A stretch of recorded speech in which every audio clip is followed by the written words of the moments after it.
அசிசியாரின் அருள்வாழ்வு அறிவோம். எண் 255. வழங்குபவர் அருள்முனைவர் ஆசு சைராஜா, பிரான்சிஸ்கன் கப்புச்சின். நாள் 13/09/2024 வெள்ளி.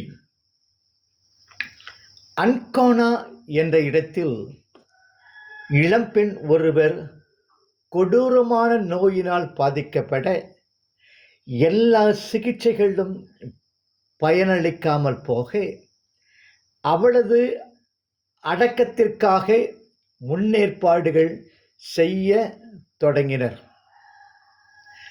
அவள் இறுதி மூச்சை விடுவதற்கு முன் பேர் பெற்ற பிரான்சிஸ் அவளிடம் வந்து, திடம் கொள் என் மகளே, எனது பெரு உதவியினால் நீ முழுவதுமாக நலமடைந்துள்ளாய். இன்று நான் உன்னை நலமடைய செய்ததை மாலை வரை யாரிடமும் நீ சொல்ல வேண்டாம் என்று சொன்னார். மாலையானதும் சுற்றி இருந்தவர்கள் அதிர்ச்சி அடையும் விதமாக அவள் திடீரென்று படுக்கையிலிருந்து எழுந்தாள். அதனை கண்டு சுற்றி இருந்தவர்கள் ஓட்டம் பிடித்தனர். இறந்த அவளுக்குள் தீய ஆவி நுழைந்து விட்டதாக அங்கிருந்தவர்கள் எண்ணினர். அவளுடைய தாய் துணிவோடு அவள் அருகில் சென்று, அவளை பிடித்திருந்தது தீய ஆவி என்று எண்ணி அதற்கு எதிராக சாபமிட்டு தன் மகளை படுக்க வைக்க முயன்றாள். ஆனால் அவளது மகள், அம்மா, இது தீய ஆவியினால் ஆனது என்று எண்ணாதீர்கள்.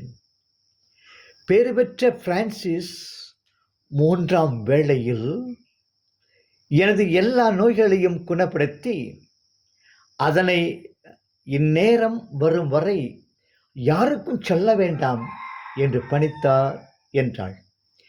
தீய ஆவியின் பெயர் அவர்களை ஓட செய்தது போல பிரான்சிஸின் பெயரை கேட்டதும் எல்லாரும் ஆச்சரியப்பட்டனர்.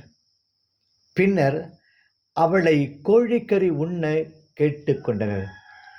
அது பெரிய தவக்காலமாக இருந்ததால் அவள் அதனை உண்ண மறுத்துவிட்டாள். பின்னர், அஞ்சாதீர்கள், புனித பிரான்சிஸ் வெண்ணிற ஆடை அணிந்திருப்பதை பார்க்கவில்லையா? அவரே இப்பொழுது தவக்காலமாக இருப்பதால் புலால் உண்ண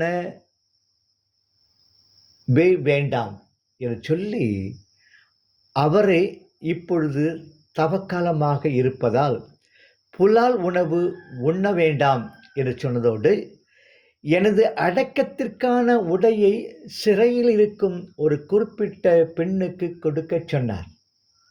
அவர் திரும்பி செல்வதை இதோ நீங்களே பாருங்கள் என்றார். அசிசியாரின் அர்த்தமிகும் அருள்வாழ்வு. ஆர்க்கும் இடமின் அவர் இவர் என்ன மின்மின்,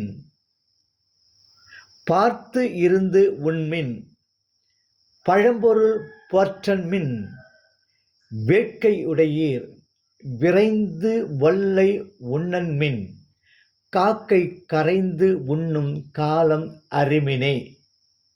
திருமந்திரம் 250. இவருக்கீடு அவருக்கு இடாதே, பாத்திரம் அறிந்து பிச்சையிடு என்றெல்லாம் பழைய மரபுகள் பலவாறு சொல்லும். அவற்றை எல்லாம் போற்ற வேண்டாம். பசியென்று ஒருவர் வந்துவிட்டால் அவர் யாராக இருந்தாலும் உண்ணவிடுங்கள். அவர் நல்லவரா கெட்டவரா என்றெல்லாம் கணக்கு பார்க்க வேண்டாம். கணக்கு பார்ப்பதும் பாத்திரம் பார்ப்பதும் காசு பணம் கொடுக்கும் காரியத்துக்காகத்தான், உணவிடும் காரியத்துக்கு அன்று. உண்ணும் நேரம் வந்துவிட்டது, பசிக்கிறது என்று சமைத்ததை எல்லாம் உண்டு தீர்த்து விடாமல், உணவு தேடி ஆள் வருகிறதா என்று பார்த்திருந்து உண்ணுங்கள். தான் மட்டும் தனித்து உண்ணாமல் தன் கூட்டத்தை அழைக்கிற காக்கை, அதை கருத்தில் கொள்ளுங்கள். நாளை சந்திப்போம்.